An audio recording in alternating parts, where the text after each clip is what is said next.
এক যুগে ৭১ টেলিভিশনে অসংখ্য গণমুখী প্রতিবেদন প্রচার করেছে।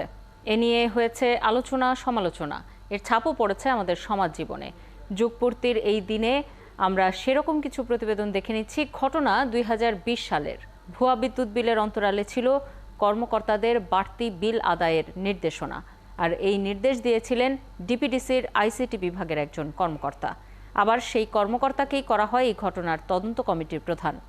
মুজাহিরুল হক রুমেনের সেই অনুসন্ধানটি আরেকবার। করোনার সংক্রমণের কারণে গেল মার্চ এপ্রিলে বিদ্যুতের মিটার দেখতে বাসাবাড়িতে যাননি মিটার রিডাররা। তাই আগের ২ মাসের বিলের গড় হিসেবে এই সময় বিল করার সিদ্ধান্ত দিয়েছিল মন্ত্রণালয়, কিন্তু সেই সিদ্ধান্ত উপেক্ষা করে অস্বাভাবিক বিল চাপায় বিতরণ কোম্পানি। ইউজুয়ালি যে বিলটা আসে যে ১২০০ থেকে ১৪০০ টাকা, সেটা আসছে ১৫,০০০ টাকা। আমার বিল যেটা আসে ৩,৪০০ টাকা, আবার ৪ মাসে আসছে ২১,০০০ টাকা। How is it possible? পরে সমালোচনার মুখে ডিপিডিসি সহ বিতরণ কোম্পানিগুলো তদন্ত কমিটি করে। কারণ দর্শাও নোটিশ পান ডিপিডিসির ৩৬টি কার্যালয়ের সকল নির্বাহী প্রকৌশলী। নোটিশ পান একজন মৃত প্রকৌশলীও, যিনি আগেই মারা গিয়েছিলেন। আবার ভুতুরে বিল নিয়ে গণমাধ্যমে কথা বলায় সাময়িক বরখাস্ত হন আদাবর কার্যালয়ের নির্বাহী প্রকৌশলী। এদিকে ৩৬ জন নির্বাহী প্রকৌশলী তাদের কারণ দর্শাও নোটিশের জবাবে তুলে ধরেছেন বিভিন্ন তথ্য। তারা বলেছেন, বাড়তি বিলের নির্দেশটা এসেছিল ডিপিডিসির আইসিটি দপ্তরের মহাব্যবস্থাপকের কাছ থেকে। গেল ৮ এপ্রিল এক মেইলে তিনি এই নির্দেশ দেন। ৭১-এর হাতে আসা সেই মেইলে দেখা গেছে বিভিন্ন ক্যাটাগরি ও এলাকা ভেদে গ্রাহকদের কাছ থেকে কত শতাংশ বাড়তি বিল নিতে হবে সেই নির্দেশনা দিয়েছিলেন। তাতেই উল্লেখ ছিল বাসাবো এলাকায় বাড়তি বিল নিতে হবে সর্বোচ্চ ৬৬.০৬%। যার নির্দেশে বাড়তি বিল আইসিটি বিভাগের সেই পরিচালক এস.এম. শহীদুল ইসলামকেই করা হয়েছে তদন্ত কমিটির প্রধান, যিনি আবার সব দায় চাপাচ্ছেন মাঠের নির্বাহী প্রকৌশলীদের ওপর। এমন ঘটনা তদন্তের কথা বলছেন প্রতিমন্ত্রী। তাদেরকে তদন্ত করে তাদেরকে জায়গায় ব্যবস্থা নিতে বলেছি। এখন সেই ব্যবস্থায় যদি তারা কোনো গরমিল করে, সেটা আবার নতুন করে আমরা তদন্ত করে দেখব।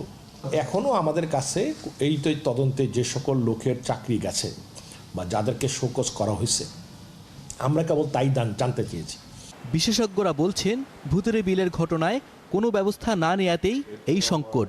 কেন বোর্ডের পরিচালনা বোর্ডের চেয়ারম্যান এবং বোর্ডকে এ ব্যাপারে দায়ী করা হবে না? কেন বিআরসিকে এ ব্যাপারে দায়ী করা হবে না?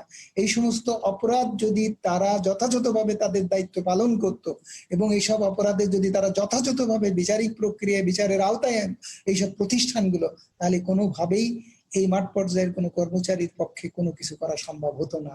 দুর্নীতি, অনিয়ম আর সমন্বয়হীনতা বন্ধে দায়ীদের শাস্তিও দাবি করেন এই বিশেষজ্ঞ। মুজাহিরুল হক রুমেন, ৭১, ঢাকা। বিদ্যুতের ভুতুড়ে বিল নিয়ে অভিযোগটা পুরনো, তবে ৭১-এর অনুসন্ধানে উন্মোচিত হয় ঠিক কারা ছিলেন এই কারসাজির পেছনে। এ নিয়ে কথা বলতে আমাদের সাথে যুক্ত হচ্ছেন সহকর্মী মুজাহিরুল হক রুমেন।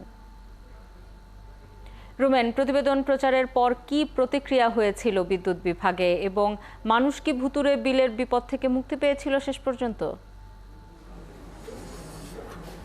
দেখুন, আপনার করোনাকালীন সময়ে সরকারের নির্দেশনা ছিল যে আগের বছরের ২ মাসের বিলের গড় করে বিল করার জন্য, বিশেষ করে মে এবং জুনের বিলকে।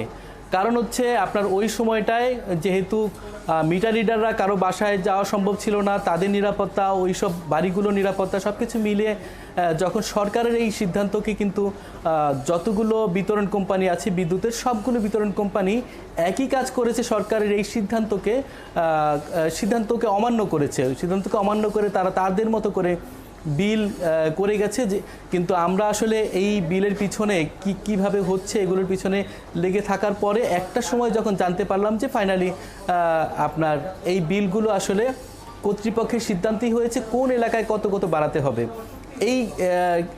এর পরবর্তীতে যখন সংবাদে বিষয়গুলো উঠে আসে, তো পরবর্তীতে মিনিস্ট্রি থেকে তাদেরকে একাধিকবার শোকজ করা হয়েছিল এবং যেসব পরিচালকরা এগুলোর সাথে জড়িত ছিল এবং ডিপিডিসি তৎকালীন যে ব্যবস্থাপনা পরিচালক, তাকেও এর জবাব চাওয়া হয়েছিল। কিন্তু সবচেয়ে দুঃখজনক যে বিষয় সেটি হচ্ছে গ্রাহকের সেই টাকা কিন্তু ফেরত দেওয়ার বিষয়টি এখনও সুরাহা হয়নি। কারণ হচ্ছে সম্প্রতি ক্যাবের আপনার জ্বালানি উপদেষ্টা তিনি বলছিলেন যে ডেসকোর যেই অনিয়ম হয়েছিল বিলে, সেই ক্ষেত্রে 6 কোটি টাকা গ্রাহকের বিলের সাথে পরবর্তীতে অ্যাড করা হয়েছে, কিন্তু ডিপিডিসির এমন কোনো প্রমাণ তারা পায়নি, যে কারণে তারা এনার্জি রেগুলেটরি কমিশনের মাধ্যমে এর সুরাহা চেয়েছিল, কিন্তু এনার্জি রেগুলেটরি কমিশনও কোনো ব্যবস্থা নেয়নি, যার ফলে তারা আদালতে গিয়েছে এবং এই মুহূর্তে আসলে হাইকোর্টে এই বিষয়ে একটা মামলাও পেন্ডিং অবস্থায় আছে। হয়তো এর মধ্য দিয়ে এর সমাধান হবে, কিন্তু এই ভুতুরে বিলের পরিস্থিতি কিন্তু আপনার শুধু ওই সময়ের জন্য তা নয়, এখনও নানা রকমের সংকট আছে। আপনার দেখবেন যে অসংখ্য মানুষের এখনও অতিরিক্ত বিলের অভিযোগ আছে। বিশেষ করে এখন নতুন মাত্রা যোগ করেছে প্রিপেড মিটারের বিল নিয়ে, সবগুলো বিতরণ কোম্পানির প্রিপেড মিটার বিল নিয়ে অভিযোগ আছে। প্রিপেড মিটারের আবার 2 ধরনের মিটার আছে, একটি হচ্ছে স্মার্ট মিটার আর একটি হচ্ছে প্রিপেড মিটার। স্মার্ট মিটার আপনার বিতরণ সংস্থাগুলোর সাথে সরাসরি যুক্ত থাকার কিছু সুবিধা আছে, যে কারণে আপনার ওই প্রতিষ্ঠানগুলোতে যোগাযোগ করলে তার কিছু তথ্য পাওয়া যায়। কিন্তু এখন পর্যন্ত আপনার এই যে প্রিপেড মিটারের যারা এইবারের ভোগান্তিতে আছে, তাদের কিন্তু কোনো সুরাহা হয়নি, এবং সেই বিষয়টিও এই মুহূর্তে আবার কোর্টে গিয়েছে, এবং কোর্টের মাধ্যমে হয়তো এর একটা সমাধান আসতে পারে। আপনার কাছ থেকে নিশ্চয়ই এরপরে আরও এমন অনুসন্ধানী প্রতিবেদন আমরা পাবো আশা রাখছি। আপনাকে অসংখ্য ধন্যবাদ আমাদের সাথে যুক্ত হবার জন্য। সহকর্মী মুজাহিরুল হক রুমেন আমাদের সাথে যুক্ত হয়েছিলেন।